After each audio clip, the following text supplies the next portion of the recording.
바로 시작하겠습니다. 먼저 에스토니아와 태국의 경기를 분석해 보도록 하겠습니다. 피파 111위의 에스토니아입니다. 주도권을 잡아도 전개가 크게 기대되는 유형은 아닙니다. 다만 태국을 상대로는 직선적으로 나서면 효과가 클 것으로 보이는데 태국과 더불어 동남아 국가들의 약점은 경합 상황에서 피지컬 약세가 뚜렷하다는 점입니다. 아니에르가 유럽 내에서 피지컬로 압도적인 선수는 아니라고 하지만 태국의 작은 선수들에게는 이 선수만으로도 경합 상황에서 부담을 느낄 가능성이 높습니다. 결정자는 데니스테, 사피넨, 바라노프, 매치 선수가 결정할 것으로 보입니다. 피파 112위의 태국입니다. 조지아에게 0대8로 대패를 기록했습니다. 특히 공중볼 경합에서 성공률 0%를 기록하는 등 피지컬과 경합 상황에서 열세가 매우 뚜렷하게 보여졌습니다. 사실 3백 중 196cm를 가지고 있는 돌라를 제외하면 나머지 선수들은 180cm 이하입니다. 센터백으로 유럽 선수들을 맡기에는 기본적인 피지컬 자체가 부족하고 손크라신이 없는 상황에서의 전공이 어려운 선수입니다. 결정자는 손크라신, 당다, 유옌, 푸앙찬, 아난 선수가 결정할 것으로 보입니다. 공격 전개가 그렇게 기대되는 상황은 아니나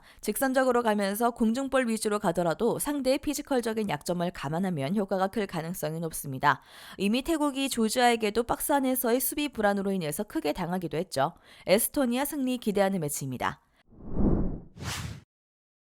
다음은 알바니아와 불가리아의 경기를 분석해 보도록 하겠습니다. 피파 65위의 알바니아입니다. 체코를 잡아내면서 점점 유로 본선 진출 확률이 높아지고 있는 상황입니다. 일단 공격력은 크게 두각을 드러내는 상황은 아니라고 하더라도 짐시티와 히사이가 있는 수비진의 힘으로 버티면서 승부를 보는 능력이 생각보다 괜찮은 상황입니다. 일단 유로 예선에서는 불가리아가 원정에서 크게 부진하고 있어 알바니아의 플랜이 괜찮게 들어갈 가능성이 꽤 높습니다. 결정자는 이스마일리, 렌자니, 로시, 아브라시, 발라즈, 사디쿠 선수가 결정할 것으로 보입니다. 피파 77위의 불가리아입니다. 네이션스 리그에서는 원정에서도 무패를 기록했는데 유로 예선에서는 리투아니아에게 골을 허용하는 등 후방 안정감이 상당히 떨어지는 모습입니다. 3-4-3으로 잘 안 지는 압박 지향형 팀을 만들고 승부를 보는 스타일인데 1차적인 안정감마저도 신뢰하기 어려운 상태입니다. 설상가상으로 데스포드프만 막으면 쉽게 막히는 공격력도 별로라고 볼 수밖에 없습니다. 결정자는 델레프, 네디 알코프 선수가 결정할 것으로 보입니다. 여전히 공격력보다는 수비력이 인상적인 팀이긴 하지만 원정에서 다소 약한 불가리아를 상대로는 한 골을 넣고 버티는 식으로 승리를 가져올 수 있을 것입니다.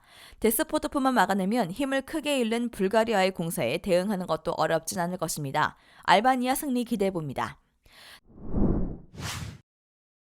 다음은 호주와 뉴질랜드의 경기를 분석해 보도록 하겠습니다. 피파 62위의 호주입니다. 호주의 특성인 킥앤러시는 뉴질랜드의 수비 피지컬을 생각하면 통하기도 어려울 듯합니다. 다만 뉴질랜드가 생각보다는 중원과 전방에 힘을 주고 전진을 꾀하는 편이라 상대의 뒷공간이나 측면을 파는 방식을 생각해 볼 수는 있겠고요. 지난 경기에서 2선과 1선의 활약이 생각보단 아쉬웠지만 왼쪽 수비수가 오버래핑으로 많은 슈팅을 기록하는 등 나름대로 측면에서는 활발함이 있었습니다. 결정자는 흐루 스티치, 레키, 맥클라렌 선수가 결정할 것으로 보입니다. 피파 62위의 뉴질랜드입니다. 전반적으로 포백의 피지컬적인 부분은 좋은 편입니다. 다만 이로 인해 생기는 민첩성 문제는 단점인데요. 앞서 언급했듯이 생각보다 전진하는 빈도가 높은 편인데 이 때문에 역습으로 측면을 파는 식의 운영에게는 좀 약한 편입니다. 실제로 마지막 경기였던 스웨덴에게도 비슷하게 적습니다. 그나마 호주의 뻥 때려주는 공세에는 대응이 어느 정도 될 것이라는 점이 위안입니다. 결정자는 페인, 로하스,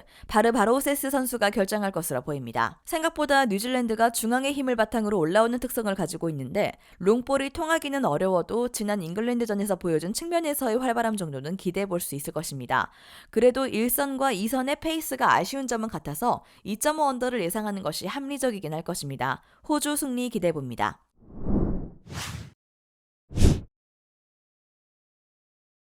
피파 2위의 프랑스입니다. 이 경기에서 무리하게 주전들을 풀로 내보낼 이유는 없습니다. 이미 유로 본선 진출을 확정지은 상황에서 본선을 위해서 비주전 멤버들의 기량을 점검하는 무대가 될 가능성이 높을 것이고요. 그러나 이를 위해서 나오는 멤버들도 튀랑, 덴벨레 등 웬만한 나라의 주전급 선수들입니다. 생각보다 극단적인 수비에 고전하는 경우가 있기도 한데 이런 상황에서도 어떻게든 한 골을 우겨넣고 승리를 잘 챙겨오는 모습입니다. 결정자는 쿤데, 우파 메카노, 킴펜베, 살리바 선수가 결정할 것으로 보입니다. 피파 30 31위의 스코틀랜드입니다. 이 경기에서는 본선에서 상위 전력을 상대로 스코틀랜드가 어느 만큼 버틸 수 있느냐를 실험하게 될 것입니다. 일단 철저하게 선수비 후역습의 효용을 실험할 것이고요. 물론 이러면 예선에서 주포 노릇을 잘해주었던 맥토미니도 수비에서 해줘야 할 것이 많아서 스코틀랜드의 득점 가능성은 기하급수적으로 떨어질 가능성이 높습니다. 결정자는 헨리, 고든, 프레이저 선수가 결정할 것으로 보입니다. 아무리 힘을 빼고 나온다고 하더라도 로테이션 멤버들이 웬만한 나라의 주전에 가까운 전력입니다. 극단적인 수비에 고전하는 양상이 짙기는 해도 결국 선수단의 기량으로 승리를 가져오는 데 능합니다.